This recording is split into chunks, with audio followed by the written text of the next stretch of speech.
Thank you. All you need to know about Joe Biden is that every 100 days he's adding 500,000 illegal immigrants and $1 trillion in debt. Remember this. They're coming in by the millions. I think the real number already in our country is 15 million. That means traffickers, usually mostly in women. That means drug dealers.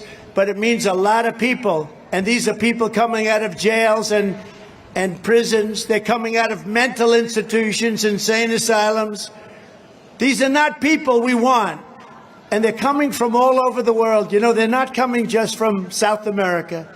Last week they came, 22 came out of prisons from the Congo in Africa. We wish them well. From the Congo, they came out rough people. Where do you live? The Congo. Where are the Congo? We came out of prison in the Congo.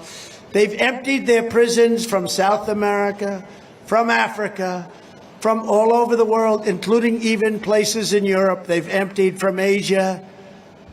They've emptied their prisons into the United States of America. Prison population all over the world is down, and nobody knows why except for us. We know why. Because the prisons are being emptied into the United States, and the mental institutions are being emptied into the United States of America like we're a dumping ground, because we have a president who's a stupid person, or he hates our country. Or he hates our country. And this is not sustainable by no country can sustain this. Nothing like this has ever happened, and no country can sustain this. Crooked Joe with his insane border policies will destroy Medicare and Social Security because they're going to go out of business. And you know that illegal aliens coming into our country under Biden are treated better than our vets. Our vets aren't treating as well. They're not being treated as well as illegal aliens who are occupying luxury hotels in cities. Can you believe it? What's going on? So horrible. As president, I will always protect Social Security and Medicare for our great seniors 100%, just as I have for 4 years. And by the way, while we're on it, it was always the plan from the great legal experts of this country and even the world, everybody, Democrats, Republicans, liberals, conservatives, they wanted to get abortion out of the federal government. You know that. They've been trying to do it for 50 years. Then about 10 years ago, people lost their way, started talking about how many months they have, how many months are we allowed, how many weeks are we allowed, where does it take place, how does it take place, who are the doctors. They started getting into things that had nothing to do with the original discussion on Roe v. Wade. They forgot the idea to take abortion out of the federal government. That was the idea. And to move it into the states and let the states make the decision, let the people decide. After 50 years, we were able to do that. And now you're seeing it done. Some people will be happy. Some people will be okay. Some people won't be quite as happy. Some will be thrilled. Some of the decisions, they vary quite a bit. Some are in conservative states, and they're more liberal than they would have liked to see them. Some are in liberal areas, and they're more conservative than they would have liked to have seen them. And some people are thrilled at the concept of exactly because everybody basically wanted to get it out. It's wrong to be in the federal government. They wanted to get it out. The states now decide on abortion, and you go to the states, and the states come out, and they decide, which is what everybody wanted for over 50 years, and we got it done. This is different. Remember, from the standpoint of what's happening, nobody wants to see abortion in the 8th month or the 9th month, or nobody wants to see execution after birth. You have a situation where Democrats, in many cases, will allow it, execution after birth, the 7th, 8th, 9th month, and after birth, execution. And if you remember, the governor of Virginia said it. He said, we talk with the mother along with the doctor.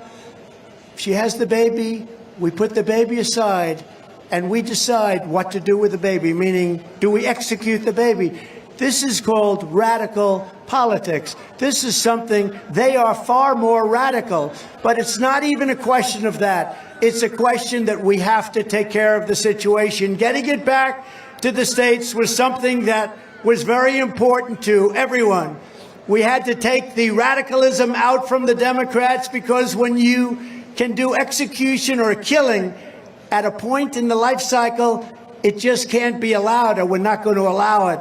But now states are deciding, and some people are very happy because it's a liberal policy, and it is. It's a liberal policy, or it's a very conservative policy, but we brought it back to those states where everybody's been fighting to have it for 53 years, and it's taken a lot of courage and a lot of oomph and a lot of controversy out.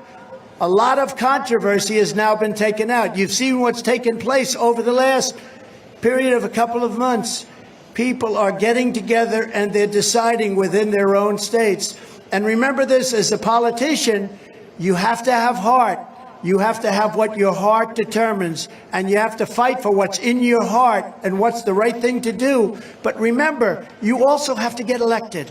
Getting elected is also important, not only on this issue, but on taxes and military and everything else. You have to get elected, because if you don't get elected, it goes back to the federal government, perhaps, or you have many other things that can go wrong.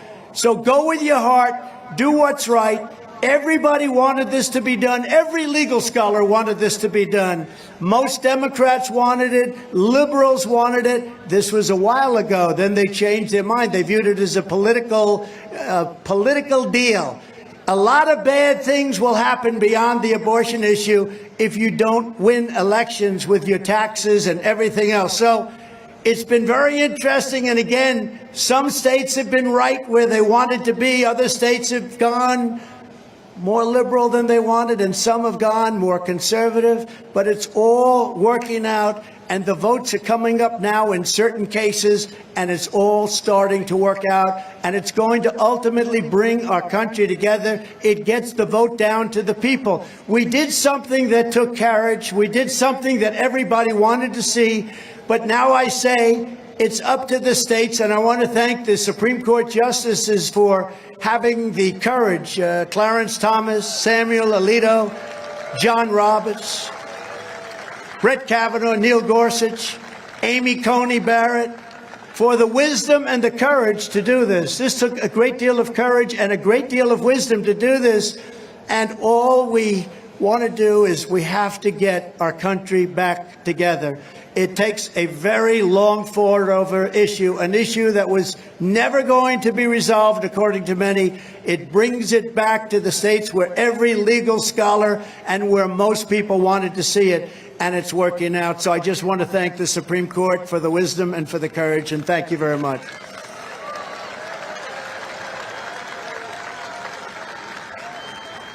From the very first day that we take back the White House from crooked Joe Biden, I believe we're going to have the 4 greatest years in the history of our country. I think we can do that. It's not easy. Not easy with what they're giving us, I will tell you.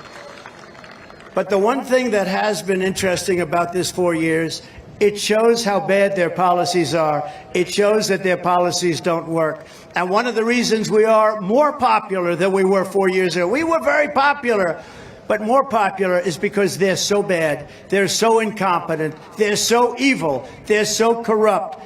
And it makes us look that much better. Before I even arrive at the Oval Office, shortly after we win the presidency, we win. All of us together are going to win. I will have the horrible war between Russia and Ukraine settled. I know them both. I will get it settled. We will demand that Europe pay much more for the cost of defense. You know, we're paying the lion's share to Ukraine. And I keep saying, why isn't Europe paying more? You know, the economy of Europe, if you add up all the various countries, is about the same size as the United States. They've got plenty of money. Why are we paying, and they're paying very little by comparison? They have to equalize, and they have to equalize fast. It's not right. And remember, it's more important to them. We have a thing called an ocean between us. Much more important to them. They have to come up with the money. That means somebody has to ask them. You know, I did it with NATO. I said, you're not paying your fair share. They said, you're the only one that's ever said that. I was the only president. Bush would make a speech. Obama would make a speech. They'd all go and make speeches, and they'd leave, and that'd be it.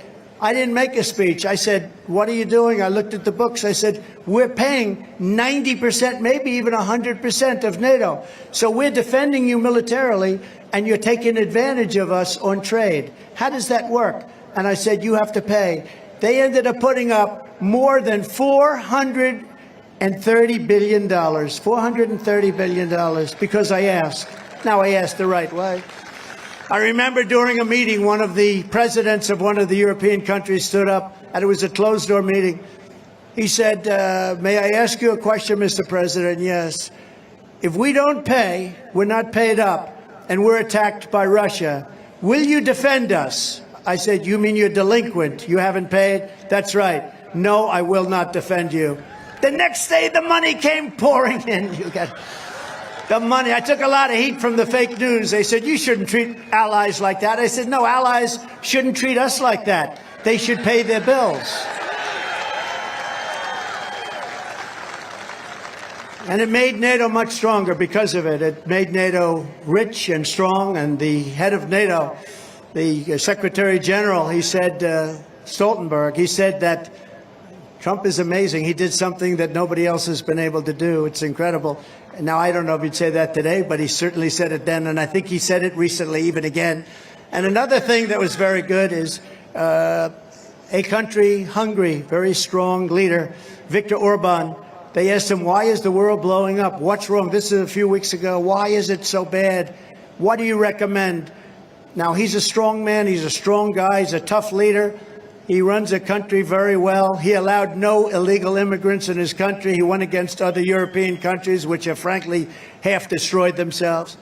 And I said, they asked him the question, what would you recommend? He said, I would recommend one thing. Get Donald Trump elected president again, and you're going to have no problems anywhere in the world. Get him elected president.